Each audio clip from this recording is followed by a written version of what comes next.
Olá pessoal, vamos continuar nosso curso. Hoje falaremos sobre termômetros e escalas de temperatura. Na última aula nós definimos temperatura do ponto de vista macroscópico e para isso foi utilizado o conceito de equilíbrio térmico. Bem, naquela ocasião eu havia dito que quando um sistema ele se encontra em um estado para o qual as suas variáveis termodinâmicas não mais mudam no tempo, esse estado é chamado de estado de equilíbrio térmico. Ou seja, o sistema atingiu o equilíbrio térmico. Quando eu coloco dois sistemas em contato térmico, e espero um tempo suficiente, esses dois sistemas irão atingir também um estado de equilíbrio térmico, ou seja, as suas variáveis termodinâmicas não irão mais variar no tempo, e esse momento é o momento em que eles atingem o estado de equilíbrio térmico. E nesse momento também eu digo que a temperatura dos sistemas são iguais, ou seja, os sistemas têm a mesma temperatura. Como temperatura é uma grandeza física e deve ser medida, eu preciso de um procedimento que seja de fácil reprodução, inclusive para calibrar instrumentos, e preciso também definir unidades de medida. Isso já acontece em mecânica e em outras áreas da física, que não é diferente. Então, é sobre isso que iremos tratar essa aula, e o que vamos fazer é o seguinte: um desses sistemas que são mantidos em contato térmico é um sistema convenientemente construído. É o que nós chamamos de termômetro. Eu tenho que construí-lo de tal modo que seja útil e que eu possa medir de modo simples o valor dessa temperatura macroscopicamente definida quando eu estabeleço o contato térmico e espero que os sistemas atinjam o equilíbrio térmico entre esse termômetro e esse sistema que é o objeto de estudo. Então, hoje vamos começar por termômetros. E quando eu vou construir um termômetro, eu preciso, a primeira coisa, de uma grandeza física que dependa da temperatura. Ou seja, uma grandeza física que varie quando esse sistema passa pelos vários estados de equilíbrio térmico. Ou seja, se o sistema está em um determinado estado de equilíbrio, portanto, num valor de temperatura, essa grandeza que eu vou escolher, ela tem um valor. Quando o sistema está no outro estado de equilíbrio, portanto em outra temperatura, essa grandeza ela tem um outro valor. Essas grandezas existem várias, e só como exemplo, nós temos o volume de um líquido, a resistência elétrica de um condutor, pode ser também a pressão de um gás quando eu mantenho um volume constante. Todas essas grandezas elas variam, ou seja, elas dependem da temperatura. De modo que quando o sistema passa por vários estágios de equilíbrio térmico, essas grandezas vão assumir valores distintos. Um sistema desse, um termômetro, construído com base na variação do volume de um fluido, é um termômetro de mercúrio ou de álcool que todo mundo conhece, né? É um sistema desse tipo. Eu tenho aqui vidro, e eu tenho um reservatório aqui de fluido, mercúrio ou álcool, e uma coluna. Essa coluna, obviamente, é calibrada, então eu tenho uma régua aqui, em que me permite medir a altura dessa coluna de fluido. O que acontece? Para cada estado de equilíbrio térmico, essa coluna de fluido assume um valor de comprimento que pode ser lido. O tamanho, né, desse espaço aqui, entre essas duas marcações, eu acabo usando para definir uma unidade de temperatura, por exemplo. Então, o que acontece? Quando eu coloco esse termômetro em contato com um sistema, que eu quero medir a temperatura, e eu espero um tempo e eles atingem o equilíbrio térmico, essa coluna de fluido vai assumir uma altura aqui que pode ser lida. Se eu vou e coloco em contato térmico com outro sistema, ela vai assumir um outro valor e, portanto, um valor de temperatura diferente. Esse é um típico sistema, né, um termômetro, cuja grandeza termométrica, essa grandeza que eu disse que varia ou depende da temperatura, né, foi escolhida como sendo fluido. Eu posso ter um outro aqui, por exemplo, um termômetro de gás a volume constante. Então tem um recipiente com volume constante, aqui dentro eu coloco um gás, e eu posso medir a pressão desse gás, né? Tem um aparelho aqui que eu consigo medir a pressão do gás. Então, quando eu coloco esse sistema, que é um termômetro, em contato térmico com um outro sistema, eles irão entrar em equilíbrio térmico e, portanto, esse gás vai assumir um valor de pressão. E eu posso medir aqui. Se eu estabeleço um contato térmico com outro sistema que possui uma temperatura distinta, então o valor da pressão aqui vai ser diferente.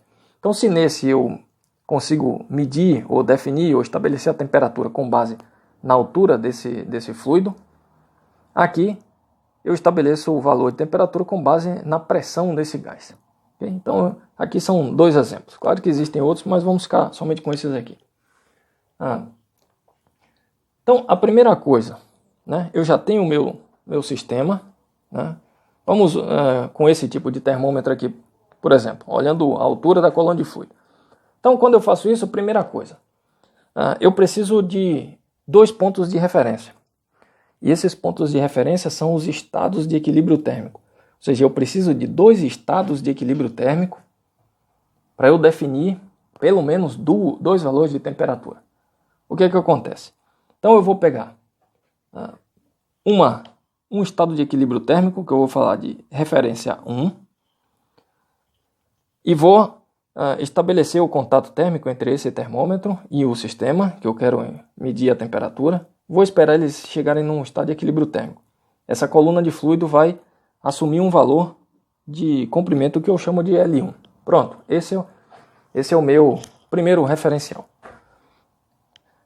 Depois eu pego um outro ponto, né, um segundo referencial, ou seja, um sistema no outro estado de equilíbrio térmico, e portanto vai me dar uma temperatura diferente, ou seja, um valor de altura dessa coluna diferente. E eu vou lá e olho o comprimento, L2, por exemplo.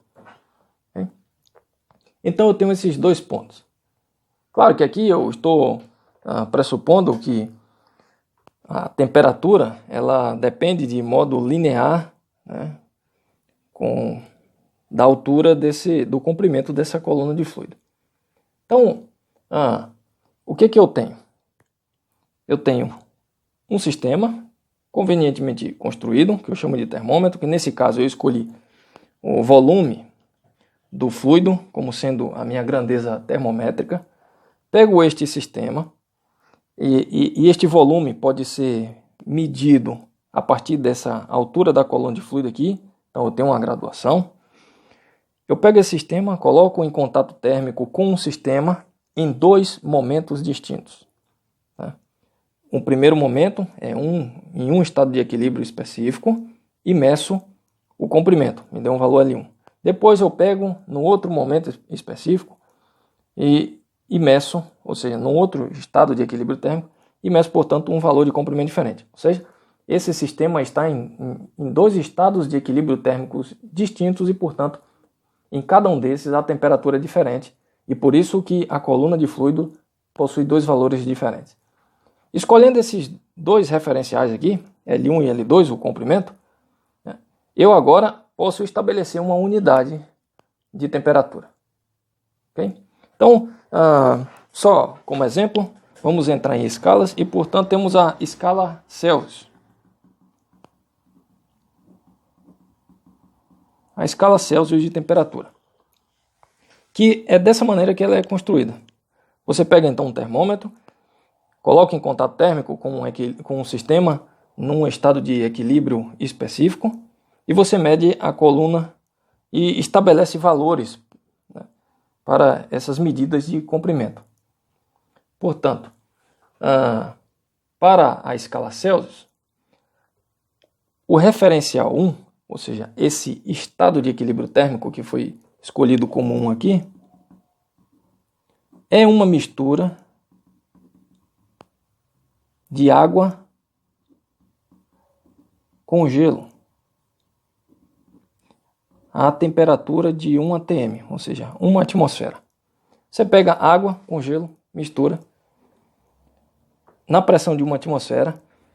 Esse vai ser um estado de equilíbrio térmico e você coloca o termômetro ali e, portanto, vai pegar um valor de comprimento da coluna e vai guardar. Depois você pega um outro ponto de referência. A referência 2 vai ser uma mistura de água com vapor.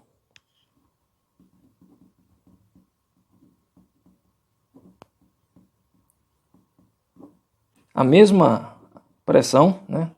Temperatura de 1 atm, e vai medir um L2. O que é que... isso você faz para qualquer escala de temperatura. Para a escala Celsius, o que acontece? Você vai definir que nesse estado de equilíbrio, a temperatura vale 0 Celsius e nessa de cá vale 100. Simples assim. Você define um valor de temperatura e com isso define a unidade e você tem liberdade para fazer isso. Ok? Você pode escolher o estado de equilíbrio que você quiser, escolher a divisão aqui na escala que você quiser e inventar a escala de temperatura que você quiser. A escala Celsius ela foi construída desse modo. Então, é definido a temperatura como sendo de 0 graus Celsius para a mistura de água com gelo a temperatura de 1 atmosfera. E o valor de 100 graus Celsius para a mistura de água com vapor de água na pressão de 1 atmosfera. Então, quando você coloca o termômetro em contato térmico com esse sistema, nesse equilíbrio, você mede ali o comprimento de sua coluna de fluido. Então, você, por exemplo, coloca aqui o L1 como sendo 0 grau, o L2 como sendo 100 graus, por exemplo. Claro, aqui você dividiu entre esses dois em 100 partes. É por isso que essa escala é chamada de escala centígrada e cada unidade dentro dessa escala é chamada de grau. Okay? Cada pedacinho disso aqui é 1 grau Celsius, por exemplo. E agora, qualquer valor de temperatura que você queira medir, dentro dessa escala ou fora dela, vai ser de acordo com a divisão dessa escala. Ou seja, a quantidade de graus que você vai medir aqui. Definido com base nesses dois estados de equilíbrio térmico e no comprimento dessa escala. Ou seja, no comprimento entre esses dois pontos. Por exemplo, eu pego um sistema qualquer, coloco esse termômetro assim calibrado, em contato térmico com ele, e se eu medir um valor L aqui, qualquer, eu vou saber que esse valor L está associado a um valor de temperatura entre 0 e 100, que é de fácil leitura. Okay? Assim é construído, por exemplo, a escala Celsius. Esses pontos aqui são chamados de pontos fixos, né? São esses pontos de referência que você pega, baseado num estado de equilíbrio térmico. Nesse caso, como o estado de equilíbrio térmico são o estado de mistura de água com gelo e de água com vapor, esse primeiro ponto aqui também é chamado de ponto de gelo, e o de cá de ponto de vapor, ponto de vaporização, mas são só termos para definir dois estados de equilíbrio térmico. Além disso, nós temos a escala. Como eu falei, você pode construir qualquer escala, né? Então, vamos pegar 3 escalas que são históricas e bastante utilizadas aqui. A próxima é a escala Fahrenheit. Então, o que faz? A mesma coisa, você vai pegar 2 pontos de referência, ou seja, 2 estados de equilíbrio térmico, né? E vai definir um valor de temperatura para esses estados de equilíbrio. No caso da escala Fahrenheit, o ponto de referência 1, ou seja, o estado de equilíbrio térmico 1 aqui, é a mesma mistura de água com gelo, a mesma coisa, a pressão de 1 atmosfera, só que esse estado é definido não como sendo 0, mas 32. E o ponto de referência 2, o segundo estado de equilíbrio térmico, é a mesma mistura de água com vapor, sempre a 1 atmosfera, e aqui é definida como 212. Olha, aqui já começa a primeira diferença. Essa escala aqui, entre esse ponto de gelo e o ponto de vapor, ela tem 100 divisões, é uma escala centígrada. Essa daqui é o mesmo ponto de gelo que esse daqui, só que foi atribuído um valor de 32 Fahrenheit, 32 graus, e aqui de 212, essa aqui já tem uma divisão de 180 graus. Ou seja, o tamanho do grau Celsius não é o mesmo tamanho do grau Fahrenheit, são diferentes. Entre esses dois pontos aqui, o ponto de gelo e o ponto de vapor, que na escala Celsius tem 100 divisões, na escala Fahrenheit tem 180, que vai de 32 a 212. É isso que aqui está dizendo. Isso aqui equivale a 32 Fahrenheit e esse daqui a 212 Fahrenheit. Okay? 0 grau Celsius equivale a 32 graus Fahrenheit, 100 graus Celsius, 212 graus Fahrenheit. Essa escala não é centígrada, obviamente. Sim, unidade de medida. O grau Celsius, a unidade de medida você escreve assim, e o Fahrenheit você escreve assim. Okay? Grau Celsius, grau Fahrenheit. Então você tem aqui a medida, você tem um número e uma unidade de medida. Pense nesse símbolo como sendo um símbolo da mesma maneira que você usa para segundo, metro e por aí vai. Okay? Quilograma, então aqui é a unidade de medida, Celsius, aqui é Fahrenheit. O que acontece é o seguinte aqui. Você pode construir a escala que você quiser, não tem problema. Okay? Existem maneiras de ir de uma escala para outra, daqui a pouco a gente fala disso. Mas aqui tem algo interessante, que é o seguinte. Eu uso, nesse caso aqui, foi usado 2 pontos, né, de estados de equilíbrio específico, o ponto de gelo e o ponto de vapor. E essas escalas coincidem nesse ponto aqui. Se eu pegar um termômetro de mercúrio e um termômetro de álcool, por exemplo, isso pode ser na mesma escala, uma escala diferente, não tem problema. Né? Eu vou calibrar esses 2 termômetros em 2 pontos específicos, ou seja, somente nesses 2 pontos específicos é que eu tenho uma garantia de que o valor dessas medidas de temperatura coincidam. Nos valores intermediários eu não tenho garantia de que esses valores coincidam. Na verdade, eles dão um pouco diferente. Se você pegar um valor intermediário aqui de temperatura num termômetro de mercúrio e num termômetro de álcool, eles vão ter uma pequena diferença. Isso por quê? Porque não necessariamente a sua substância termométrica aqui, ela tem o mesmo tipo de dependência em toda essa faixa entre esses 2 estados de equilíbrio térmico. Ou seja, o que eu quero dizer é o seguinte, se você está medindo esses 2 valores de temperatura com base no comprimento da altura da coluna de fluido, você mediu aqui e aqui, mas nos valores intermediários você não mediu todos os valores, você simplesmente dividiu e assumiu uma proporcionalidade. Só que a sua grandeza física ela pode ter um comportamento diferente nesse setor, um comportamento diferente nesse e por aí vai, ou seja, ela pode subir de forma diferente aqui. Okay? Então, se você tem propriedades físicas distintas, né, ou seja, substâncias diferentes, você vai ter, obviamente, valores que discordam, né, muito pouco, mas que discordam em termômetros distintos. Isso pode acontecer,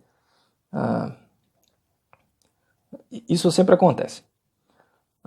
Então, uma maneira de você evitar esse tipo de coisa é construir um termômetro que não dependa de uma substância específica, mas que possa ser basicamente universal. Ela não dependa de uma substância específica, mas dependa de propriedades físicas, né, que valem, vamos pensar assim, de modo universal. Então, é com base nesse tipo de pensamento agora que nós vamos falar da escala Kelvin. Então aqui, escala Kelvin. Então, aqui, escala Kelvin. Então vamos construir uma escala agora de temperatura que não dependa especificamente de uma substância física, né, e de suas propriedades, mas que dependa de propriedades físicas gerais que, porventura, venham a valer para quaisquer sistemas físicos naquelas condições. Nesse momento agora, ao invés de usar um termômetro cuja grandeza termométrica é o volume de fluido, por exemplo, que varia com a temperatura, vamos usar agora um termômetro de gás, como aquele que eu tinha mostrado no início, cuja grandeza termométrica é a pressão mantida a volume constante. Então aqui, basicamente eu vou ter o seguinte. Imagine que eu tenho então um recipiente aqui, o meu sistema térmico, termodinâmico, para o qual eu quero medir a temperatura, e aqui eu vou ter um sistema desse tipo.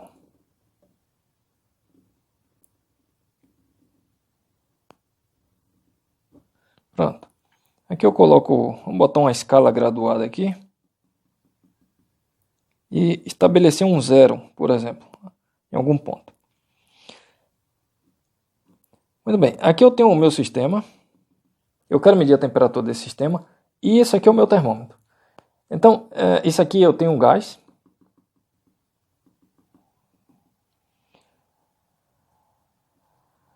E nessa outra parte eu vou ter um fluido, pode ser mercúrio, por exemplo. Aqui é aberto, né? E basicamente o que é que eu faço? Eu tenho o meu sistema aqui, coloco esse termômetro em contato térmico e espero atingir o equilíbrio térmico. Claro que eu sempre mantenho esse nível do mercúrio no zero e esse outro nível aqui eu vou fazer a leitura. Então, portanto, tem uma diferença de altura aqui e é com base nessa diferença de altura, nessa coluna de mercúrio, que eu consigo medir a pressão desse recipiente. Então, com base na pressão medida por esse termômetro, eu consigo medir a temperatura desse sistema aqui.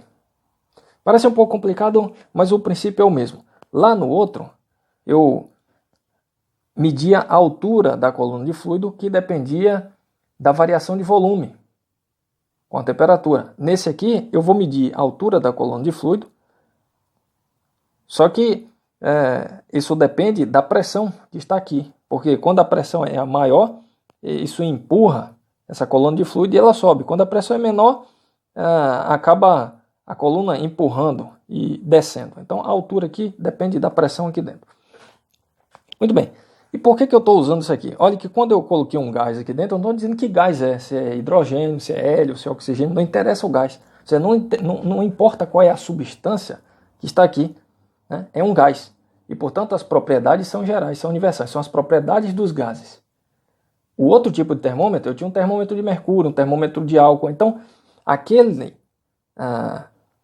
deslocamento da coluna, né, a coluna subia ou descia dependendo da temperatura e do estado de equilíbrio, o comportamento ia depender se é mercúrio, se é álcool ou se é uma outra substância que eu coloco ali dentro. Mas é por isso que dava aquela diferença em valores intermediários, porque se eu calibro nos extremos, em 0 e 100, por exemplo, graus Celsius, ou seja, nos pontos de gelo e de vapor, nos valores intermediários eu posso ter medidas de temperaturas diferentes se eu tiver substâncias diferentes. Porque aquela construção depende de uma substância específica. Aqui agora não, eu não estou dizendo qual é o tipo de gás que eu coloquei aqui dentro, só estou dizendo que é um gás. É um gás a baixa pressão, né? Então, independente do gás que eu colocar aqui, o comportamento vai ser o mesmo. É por isso que essa escala também é chamada de escala absoluta. Ela não faz referência a uma substância física específica, mas faz referência a propriedades físicas que são gerais. Portanto, as propriedades dos gases, que mais para frente iremos estudar com mais detalhe. Então, vamos usar como... então aqui eu tenho um gás a baixa pressão, né?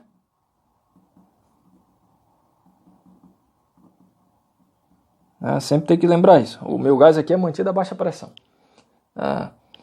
Um gás a baixa pressão. Então, nesse caso aqui, a temperatura nesse sistema vai ser proporcional. Eu vou assumir que ela é... Não, eu vou assumir não. A temperatura nesse sistema aqui, ela é proporcional à pressão. Da mesma maneira que lá foi assumido, naquele caso, que a temperatura era proporcional ao comprimento na coluna de fluido. Aqui eu só vou escrever aqui, né, a temperatura proporcional à pressão. Mais para frente, nas próximas aulas, nós veremos com mais detalhes aqui. Isso aqui não é uma suposição. Isso aqui é vamos pensar assim, é baseado na experiência. Okay? Isso é uma lei física, vamos pensar desse modo. Okay? Mas, por enquanto, vamos acreditar nisso aqui. Okay? Então, o que acontece? Eu vou pegar os mesmos dois pontos de referência, ou seja, os mesmos dois estados de equilíbrio. Aqui é o ponto de gelo, ou seja, mistura de água com gelo à pressão de uma atmosfera. E aqui é o ponto de vapor. Mistura de água com vapor à pressão de uma atmosfera. E o que é que eu faço? Quando eu pego aqui água com gelo, depois do equilíbrio térmico, vai ter um valor de pressão nesse gás e vai empurrar essa coluna de mercúrio até um valor H, aqui, H1. Depois eu coloco nesse sistema o segundo estado de equilíbrio térmico, é mistura de água com vapor. Obviamente, espero o equilíbrio ser atingido e eu vou ter um valor de pressão diferente nesse gás e a altura que aqui vai me dar vai ser diferente. Ok? O que acontece? Se eu fizer um gráfico, então aqui eu vou fazer um gráfico de pressão por temperatura. Aqui é o valor zero, temperatura zero, e aqui aumenta, e aqui temperatura diminui. Pressão zero e a pressão só aumenta. Por que não vai botar pressão negativa? Imagine um gás com a pressão negativa, não tem gás ali dentro. Então a pressão nunca pode ser abaixo de zero. O valor mínimo de pressão aqui é quando é zero. Então, o que eu faço é o seguinte. Vou colocar que nesse ponto aqui é o zero, também um zero de temperatura. Pode ser a temperatura medida em graus Celsius. Né? Vou colocar aqui em graus Celsius a temperatura, só para ficar mais fácil. Porque eu já sei que no ponto de gelo, essa temperatura é zero. E no ponto de vapor, isso é 100 graus Celsius. Então o que acontece? Quando a temperatura é zero, ou seja, eu estou no ponto de gelo, eu vou ter um valor de pressão aqui, medido pela altura esse segmento aqui, da coluna de fluido, né, com relação a esse zero de referência que eu mantive aqui. Então, vou dizer que quando a temperatura é 0 graus Celsius, eu tenho um valor de pressão e marco no meu gráfico. Quando a temperatura for 100, eu vou ter um outro valor aqui, de pressão. Então, medi aqui e marquei no meu gráfico. Pronto. Eu sei que essa dependência é linear. Okay? Por enquanto, vamos só acreditar nisso aqui. Ela é linear. Então, passo uma reta. Obviamente, para valores maiores de temperatura, eu vou ter pressões maiores. Não importa. Se eu quiser, agora, medir o valor da temperatura de um sistema, né, que não esteja nem nesse ponto de gelo, nem no ponto de vapor, só eu coloco, estabeleço o contato térmico, meço a altura da coluna de fluido aqui. Com esse valor, eu consigo calcular a pressão. Venho nesse gráfico, por exemplo, se eu medir a pressão tal, né, um valor de pressão aqui, P1, por exemplo.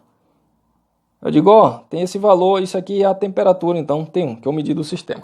E assim, com base nesse gráfico, eu meço as temperaturas, né, de outros valores que estejam fora desses pontos de referência, ou seja, desses pontos fixos. Agora, uma coisa que acontece aqui é o seguinte, se eu extrapolar, ou seja, se eu for fazendo isso para valores menores de temperatura, menor que 0 grau Celsius, ou seja, menor, abaixo do ponto de gelo, eu vou extrapolar essa... Claro, isso vai chegar até um momento em que esse gás ele vai condensar, ou seja, aí não tenho mais gás. Mas se eu extrapolar, eu vou chegar num valor de temperatura que equivale à pressão zero. Ou seja, se eu for baixando a temperatura, a pressão nesse gás vai baixando até chegar um momento que a pressão aqui é zero. E aqui que tem o aspecto de absoluto, né, como é chamado, dessa escala baseada não numa substância específica, mas numa propriedade física geral. Se eu trocar a substância, botar um outro tipo de gás, fizer isso com vários materiais distintos, eu sempre vou obter o mesmo comportamento, que é todos esses gases distintos,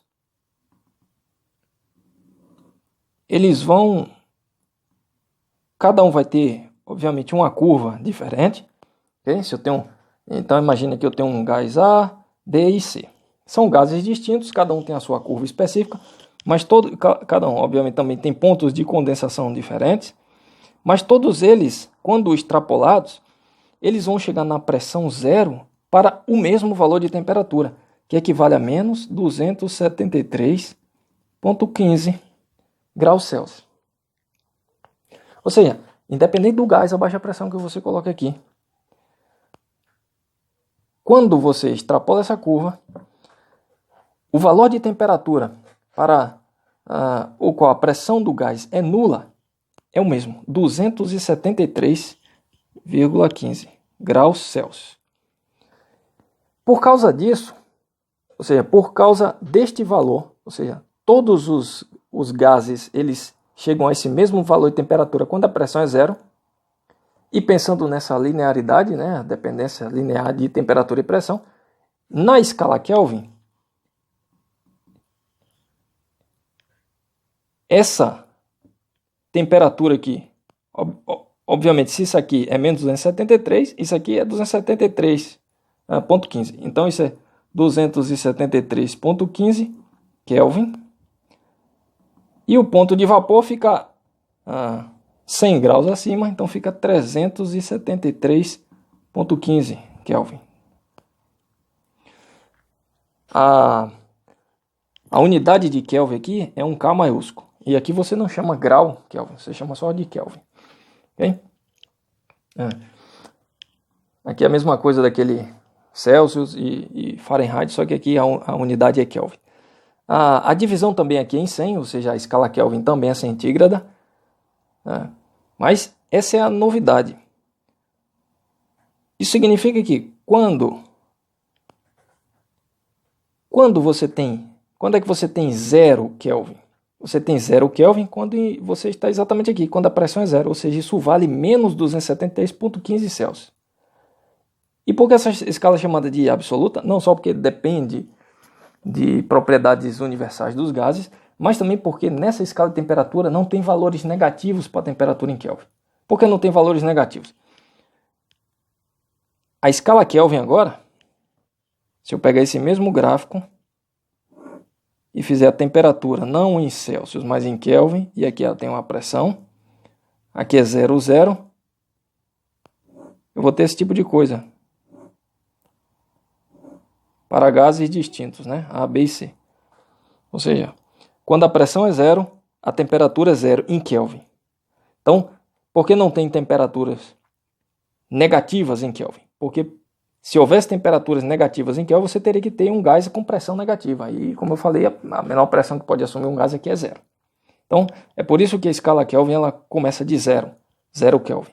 Mas lembre-se, 0 Kelvin equivale a menos 273,15 graus Celsius. Então está lá atrás, né, na escala Celsius.